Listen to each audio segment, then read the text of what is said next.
Hello, connectors. Nice to chat with you all.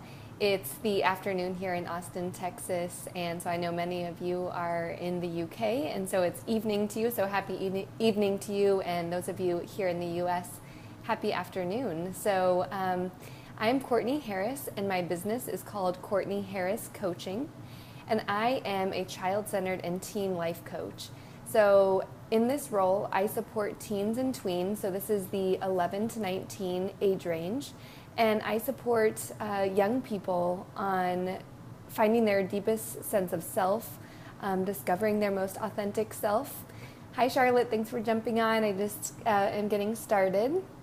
In my work as a child-centered and teen life coach, I support children ages 11 to 19 through one-on-one sessions, and I do work online, so I work with young people from all over the world, and together we work on self-love and getting in touch with their truest and deepest inner voice and developing stronger self-expression and doing so in intentional ways. And so I think my biggest vision for this work is to elevate the teenage voice. I think that oftentimes being in teenagehood is really challenging. It's really sometimes dark and scary for both the child and the parent. And so my work is to elevate their voice and to bring families into deeper connection and deeper communication. So as I'm working with a child, I also support the parent with coaching and support, and I think that's a crucial piece for the integration and for the parent to be able to support their child as they're growing and making changes. So this work is super, I'm so passionate about it. It's a calling to me. It's something that I have been discovering in these past couple of years, and my business is actually just 3 months old, so it's super new.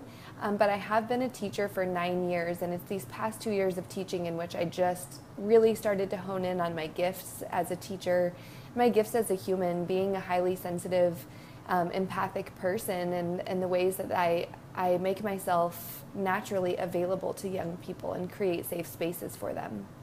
So there's really 2 chapters to my story about how I got here in this business. And so my first chapter is my own teenage experience. So when I was in high school, on paper, it looked like I had everything all together. I was on the honor roll, taking honors courses. I had a boyfriend. I played basketball. I played on the soccer team. You know, I was involved in multiple clubs. I was super busy, but I was not fulfilled. I was looking to the outside. I was doing all these external things to continue to seek validation. So I'm looking outside of myself constantly, trying to get approval from other people and other sources. And truly, I was not approving of myself or loving myself. So even though I was working so hard to seek, I was getting very little return because it's within myself that I needed to grow and I needed to develop that source. So what was happening during this process is that I was not sleeping. I was dealing with a lot of anxiety. I would sleep probably 3 to 4 hours a night, but staying up obsessing about all my homework or talking on the phone to boyfriends.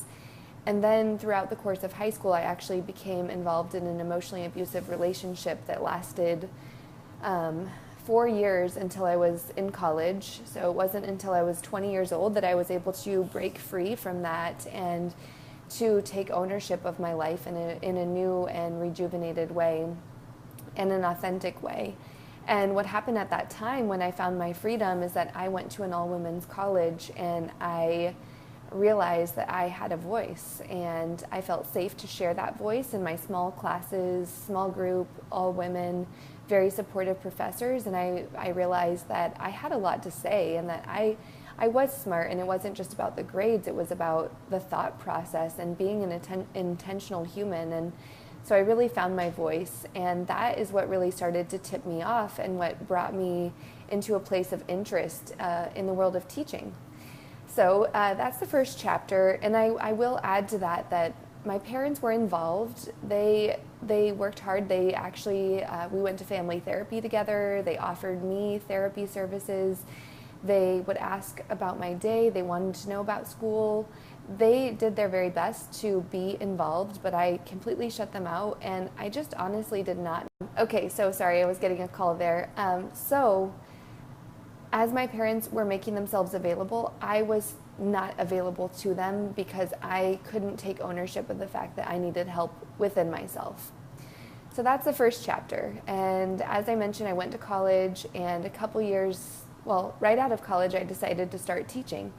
And in this role, which I've been a teacher for 9 years, and currently I'm teaching part-time, so I have been able to work my way down from a full-time teacher to a part-time teacher, and the goal is to do my coaching full-time, hopefully by the end of this next school year. And so as a teacher, I can speak to the fact that over the years there was a huge escalation in the number of students that I had that identified as anxious or depressed.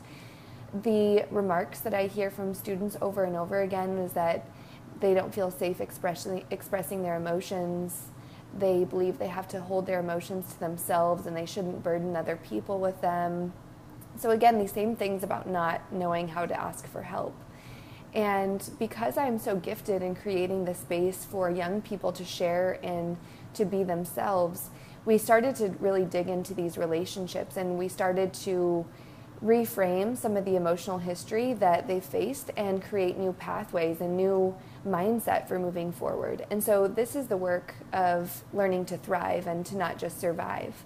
Because what I see with so many young people is they are just bombarded with anxiety from all the sources in which they're receiving input. So it's their family life, their school life, their social media. And it doesn't stop, right? Especially because of technology, which can be a huge tool.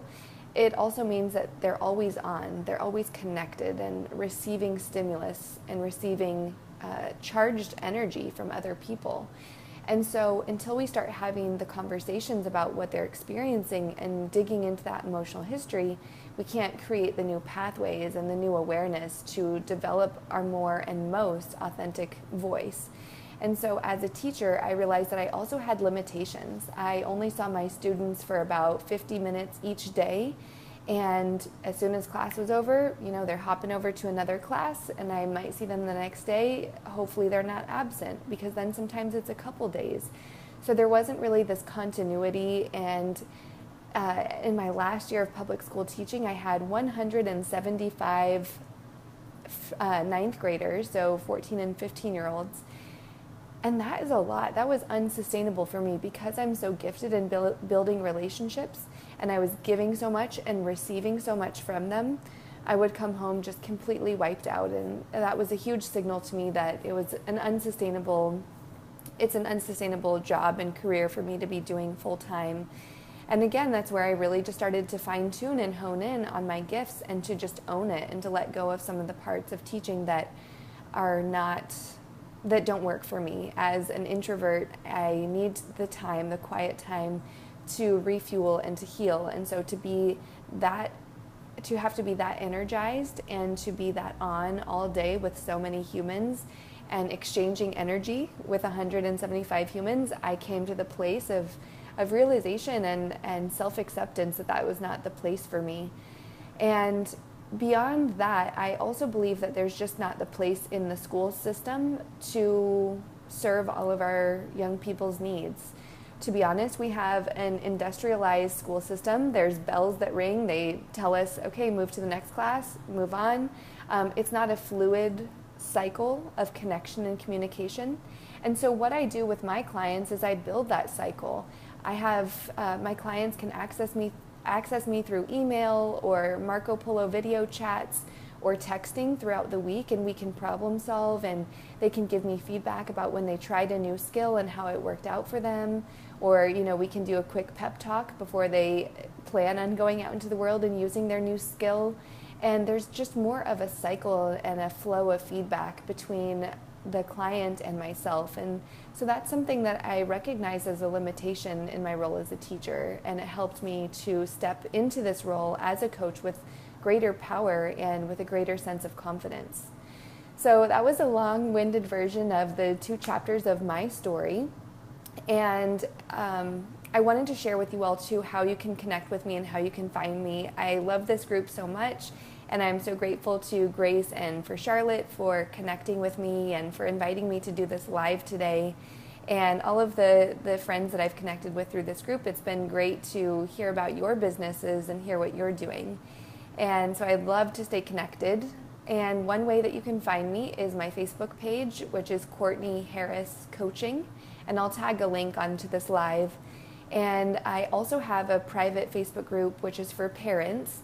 And this is for parents of children of any age. I do welcome parents even with young children. So although my specialty is the teen and tween years, I do welcome you into the group if you are a parent of a child of any age, because I do sponsor free challenges that can be applicable to parents with any age group regarding their child.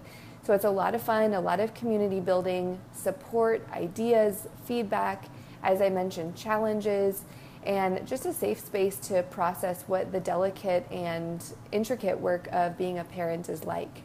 So that group is called Parenting and Growing, Time and Space to Be Real.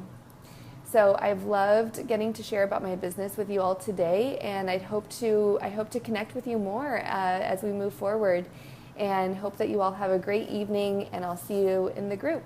Take care, and thanks again, Grace and Charlotte. I'm so happy to be here.